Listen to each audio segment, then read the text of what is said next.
Good morning, Econ students. Welcome back. Hope you had a safe and healthy and fun weekend, as fun as it can be during these interesting and unprecedented times. I just wanted to stop in today, say hi, and I'm going to give you the answers for the Unit 5 FRQ number 4. So, give you some feedback on that.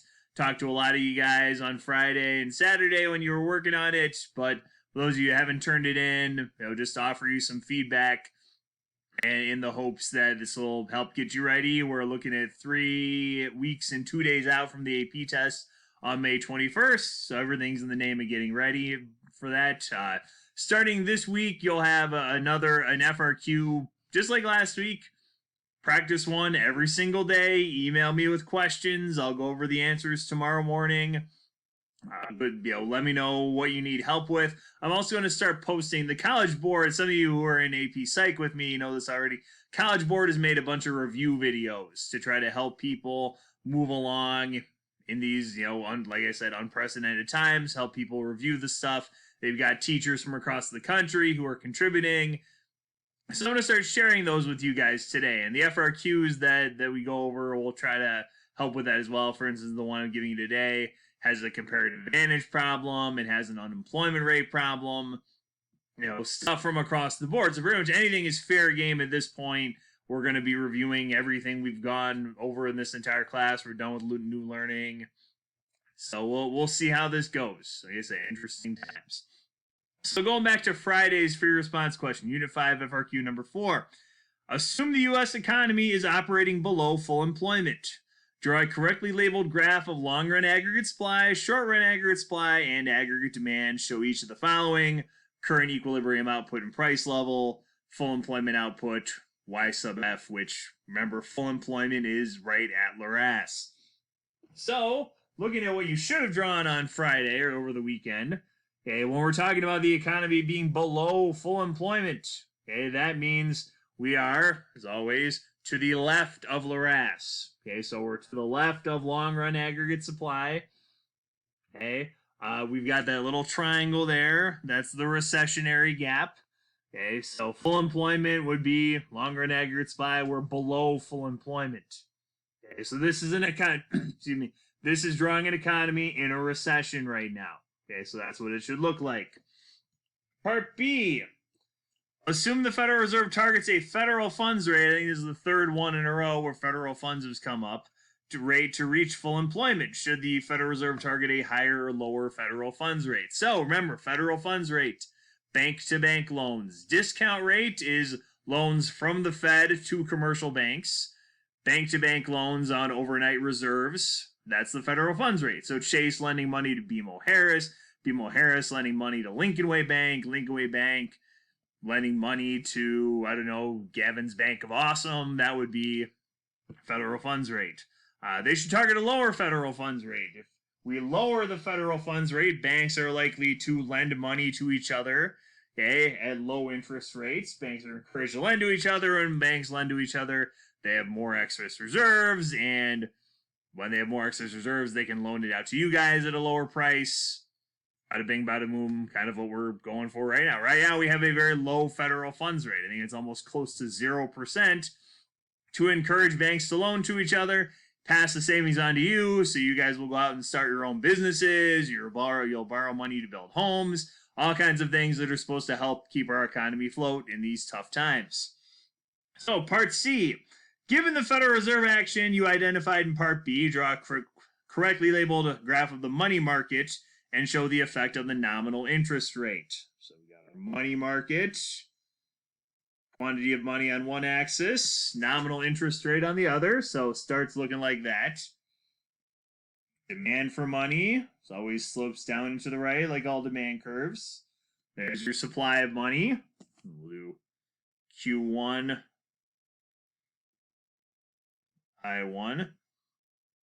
All right, so there's your original money market. Now we lowered the federal funds rate. Lowering the federal funds rate, just like buying bonds, just like lowering the discount rate, just like lowering the reserve requirement is an example of expansionary monetary policy. So with expansionary monetary policy, the money supply curve shifts to the right.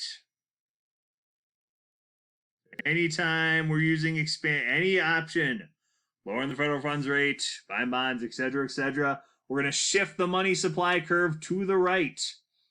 Okay, so money supply shifts to the right. As you can see, nominal interest rates go from I1 to I2. So money supply goes up, interest rates go down. Okay, expansionary monetary policy always works that way. Part D, here's the reason there's going to be some formulas. I mentioned this last week. Get a formula card. Okay, something that you can use on the AP test in a couple weeks. Write down all the formulas you've gone over: unemployment rate, consumer price index, and definitely the multiplier. Okay, because that's going to play a role, definitely. Policymakers pursue fiscal policy rather than monetary policy in Part B. Assume the MPC is 0.8. We'll write that down. MPC is 0.8.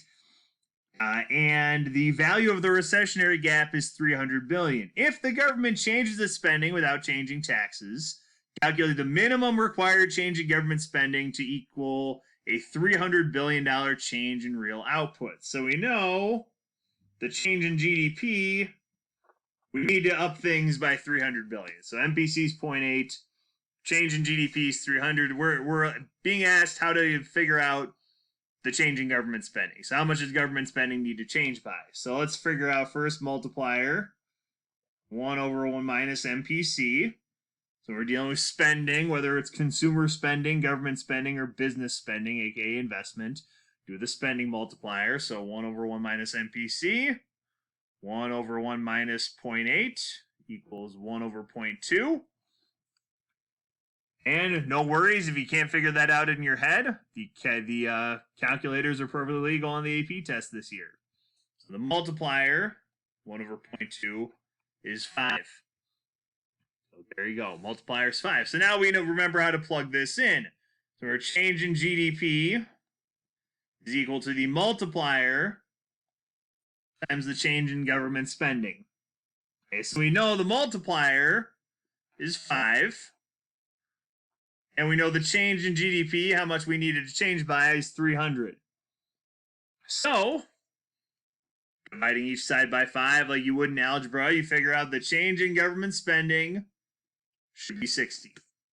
So we need to increase government spending by $60 billion in order to close that recessionary gap. Part E, assume the government lowers household income tax rates to eliminate the recessionary gap and incurs a budget deficit as a result. Will each of the following increase, decrease, or stay the same? So looking at E Part 1, E Part I, aggregate demand, well, if we're lowering taxes or increasing government spending, lower taxes, that will increase consumer spending as consumers have more disposable income. More spending, C goes up, aggregate demand goes up. So because it would increase consumption, aggregate demand would increase. The most missed one that it's not a great question. Okay, some of these AP questions are pretty tough and maybe not all that clear. The whole idea of incurring a budget deficit. Now, when the government incurs a budget deficit, it means it has to borrow money. When the government borrows money, interest rates go up. Interest rates going up is bad for the economy. That's right, this is the crowding out effect. So if interest rates go up, businesses spend less in the long run. Businesses don't buy as many capital goods, build as many factories, etc., etc. All of this leads to E Part 2, what would happen to long-run aggregate supply or LRAS? LRAS would decrease.